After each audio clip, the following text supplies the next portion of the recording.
Peter. I live in Oxford in the UK, and I was diagnosed with COPD approximately 14 years ago. I was in holiday in France, and I went into a motel room without air conditioning, and I found I couldn't breathe. It was quite horrible.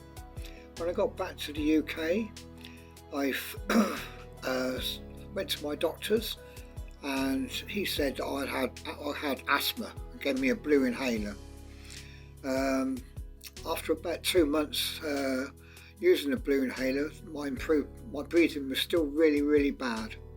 So I went back to the doctor's. Unfortunately, I was seen by another doctor who sent me for a chest x-ray. It came back and I was diagnosed with COPD. I've never heard of it before, and he just said to me that it's a disease that was first found with miners with the coal dust in their lungs.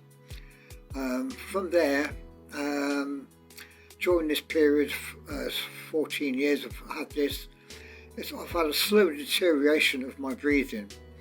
But as COPD is a very slow process of damaging your lungs, you tend to get used to it. So any way I can see how I'm actually doing is from today, if I do a task today and how much it takes me breathing wise and having to stop, I then look back over 12 months and I find 12 months previously I was able to do it much better. That's the only indication that you really are deteriorating. Your brain seems to adapt to where I am today, and life then becomes normal, which is very strange. I'm at 46% lung capacity, but I'm empowered myself to be able to do everything that I need to do around the house, my hobbies, etc. One of the good things that I found out was my consultant, my chest doctor consultant, said to me that as I was very fit in my life, because I was an ex-amateur cycle racer and I did a lot of mountaineering, the fitness during those years has actually helped me live with this disease. One of the important things I find is that exercise is so important. So I try to get out every day to walk 2-3 miles. Okay, so I have to stop a lot of times, but I know it's important and it keeps me going. I've empowered myself to understand COPD, and through that and the support that I get from my doctors and these chest consultants gives me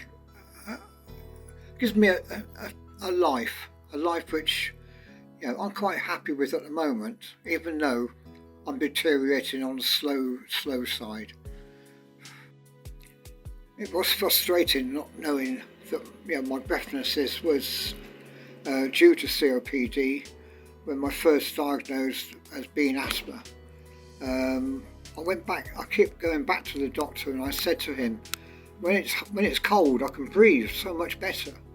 When it's hot, that's when my breathing deteriorates, which basically is the difference between asthma and COPD. And I was very fortunate in having another doctor send me for chest x-rays, which then diagnosed me having COPD. The challenges I have is trying to live a normal life. I don't want to burden my family with my problem, so I tend not to discuss it with them or my friends. It just takes me a lot longer to do anything like gardening, walking, trying to walk upstairs, etc. It's incredibly difficult. But it's just my life, and I'm quite happy with it. I've learned how to deal with this illness, and I have backup antibiotic packs in case I have a flare-up. And my doctors are so supportive. They rely on me to tell them, what I need when I'm not feeling good, and they are 100% amazing, looking after me. One of the problems with COPD is that people say, well, you smoked in the past, this is what you're going to get. So there is a stigma attached to it. I did smoke, but we used to go for a cycle race, and at the end of a cycle race we'd sit down with a cup of tea and smoke a cigar, and that was how life was. When I was mountaineering, when I got to the top of Mont Blanc, I sat on there with a couple of my friends and we had a cup of coffee off a flask and a Panama cigar. That was a way of life. Little did I know that later on it would come back and bite me. I hope this my story will help others, because I feel that there's so much lack of awareness about COPD. Many people just sit in a chair and just wait to die. I'm afraid that's not the way to go. You've got to empower yourself, live with the disease. Exercise is so important, and I hope that this message gets across to people. But also, having the support of doctors to give you the right medication when you have flare-ups, and the important thing is that giving the doctor or your support as much information about your own illness and understanding it helps them actually treat it for you.